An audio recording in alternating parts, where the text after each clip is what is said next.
पाठ 4 ईमानदारी का पुरस्कार। बहुत समय पहले की बात है। किसी गांव में एक बूढ़ी महिला जिसका नाम अमीना था, अपनी बेटी रानी के साथ रहती थी। बूढ़ी महिला बहुत गरीब थी। वह अमीर लोगों के यहाँ कार्य करके अपनी तथा अपनी बेटी की जीविका चला रही थी। उसे अपनी बेटी रानी के विवाह की चिंता रहती थी। गरीबी के कारण उसके विवाह के खर्च का इंतजाम नहीं हो पा रहा था। वह पेट भर भोजन भी मुश्किल से जुटा पा रही थी। उस समय कागज के नोटों का प्रचलन भी आरंभ हो गया था। एक दिन एक जयपाल नाम का व्यापारी व्यापार से धन अर्जित करके अपने घर लौट रहा था। उसने एक थैली में 10,000 रुपये के नोट रखकर अपनी कमर पर एक पेटी से बांध रखे थे, क्योंकि कागज के नोटों का वजन सोने चांदी के सिक्कों की अपेक्षा बहुत हल्का होता था। अतः रास्ते में वह नोटों से भरी थैली कब और कहां गिर गई, इस बात का व्यापारी को बिल्कुल भी पता नहीं लग सका। जब वह अपने घर पहुंचा तो नोटों की थैली न पाकर घबरा गया।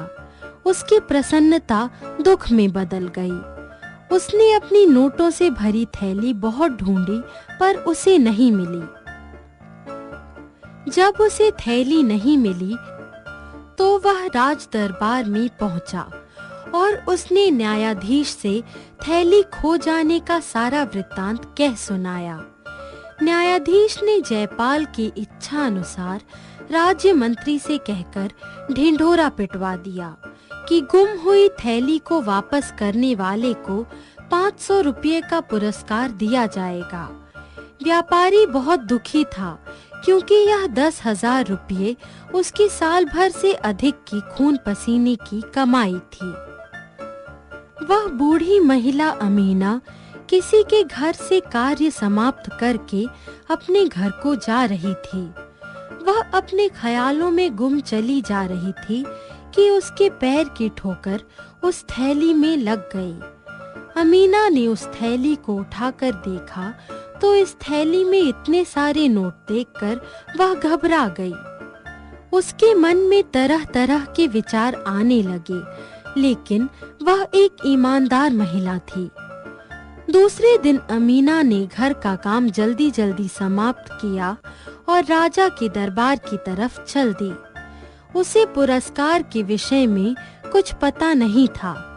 दरबार में पहुंचकर उसने राजा को थैली दी और वापस जाने लगी। राजा ने उसे रोककर थैली के विषय में पूछा तो अमीना ने सही सही सारी बात बता दी और कहा कि उसने थैली मिलने वाले स्थान पर बैठकर थैली वाली का इंतजार किया, लेकिन जब कोई नहीं आया तो वह संध्या होने के कारण अपने घर चली गई। इसलिए अब राजा के दरबार में आ पाई है।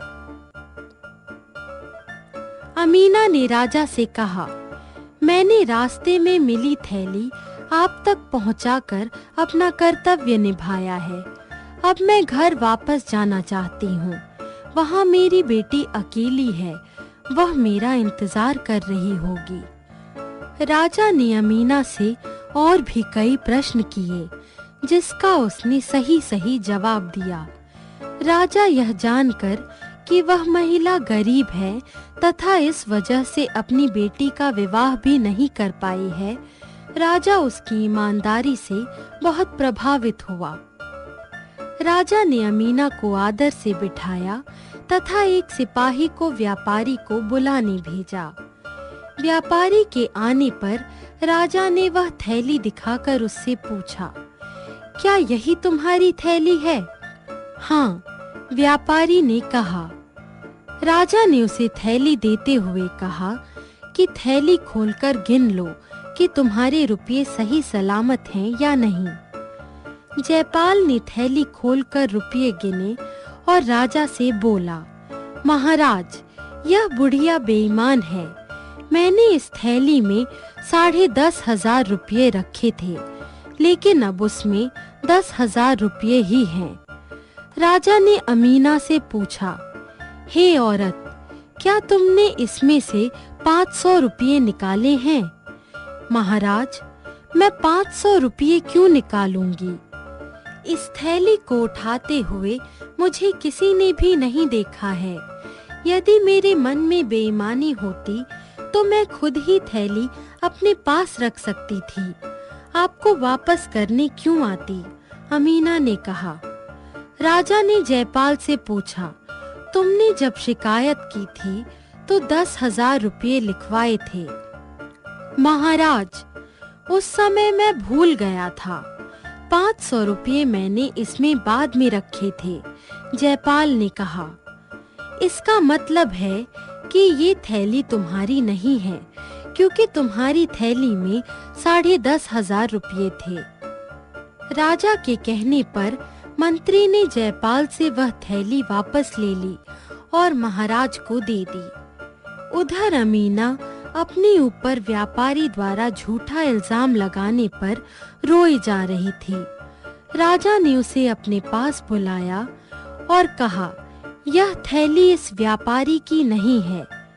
यह तुमने पाई है, इसलिए तुम इसे अपने पास रखो तथा इस धन से अपनी बेटी का विवाह करो। इस थैली का मालिक जब आएगा तो उसे राजकोष से धन दे दिया जाएगा।